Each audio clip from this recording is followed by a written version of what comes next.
Can I tell you something? I feel underdressed.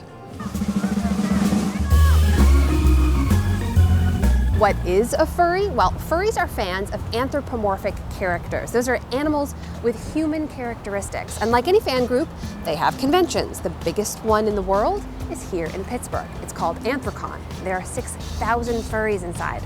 6,000. In many ways, this convention is like any other. Vendors come from far and wide. And we have our array of ears. There are celebrity sightings. And people who speak your language. I am Shinami. I am an Asian-styled water dragon. Anthrocon, like any convention, has hundreds of sessions and panels to attend. There's video gaming, puppetry, and a dance-off.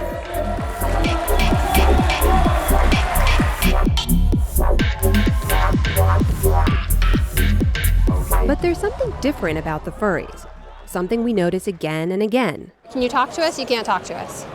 You don't talk in costume. These folks are committed to their characters. They're fursonas. Come on my table here a little bit. Like, Really committed. Would you like a hug, sir? The hug is the furry handshake. And they never say no to a picture. Can I get another pose? Yeah. Some furries are from movies or TV. And Robbie is your real name or your... No, that's the character. This is Robbie Sinclair from Dinosaurs. You were a big Star Wars fan, I'm assuming? And then you decided to go all in? sure. Yeah. But most furries are made up.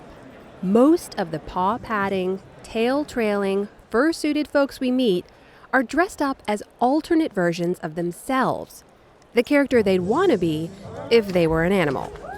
I think a lot of people do it as a way of breaking out of a shell. This is Randy Fox. Yes, that's his real name. His fursona is Yappy Fox. How is Yappy Fox different than Randy Fox? Less shy, more outgoing. It's an artistic expression. It's a way to perform. Like, see, I'm not one that can get up on a stage.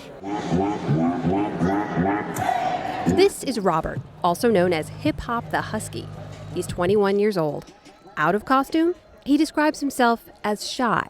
I'm antisocial if I'm not wearing my suit. So you created a whole fursona and a fursuit to make friends? Yeah, about that.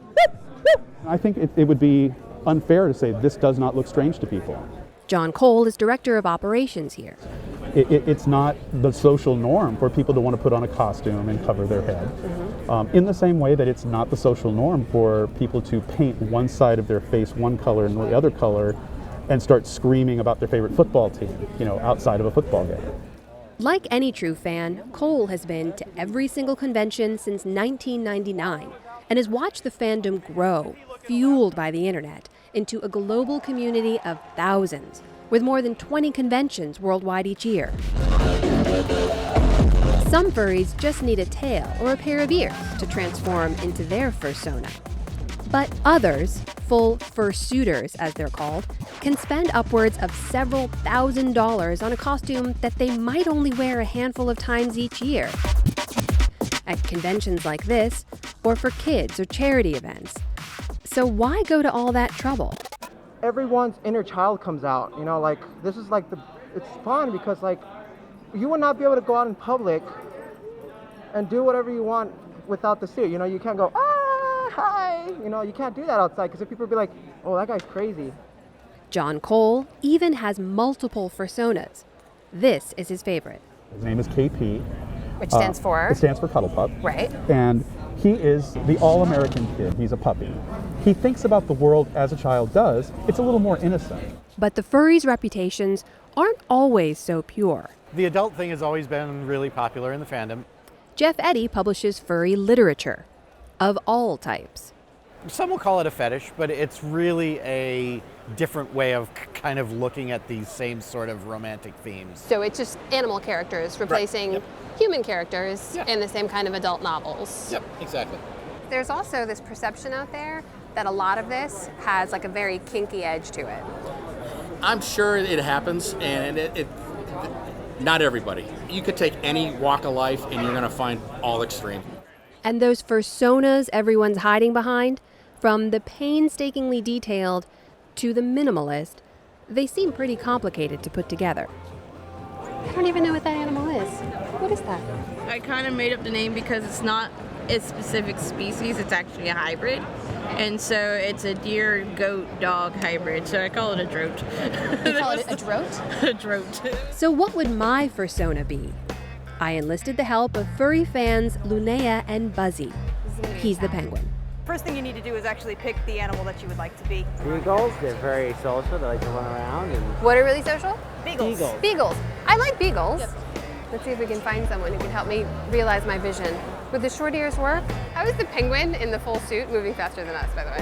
When you say real tails, what does that mean? It means that they actually came from an actual animal. Oh, So it's these real are fur. real. Yes. Real tails. Real fur. Oh, okay. This one's really cute. Is this real or fake? It's fake. I like that one. I don't know about you guys. That looks adorable. This feels pretty weird. So it's not for me. Can I get a hug? Of course. But for these folks, young or old, orange or blue, fursuited or not, it seems to suit them just fine.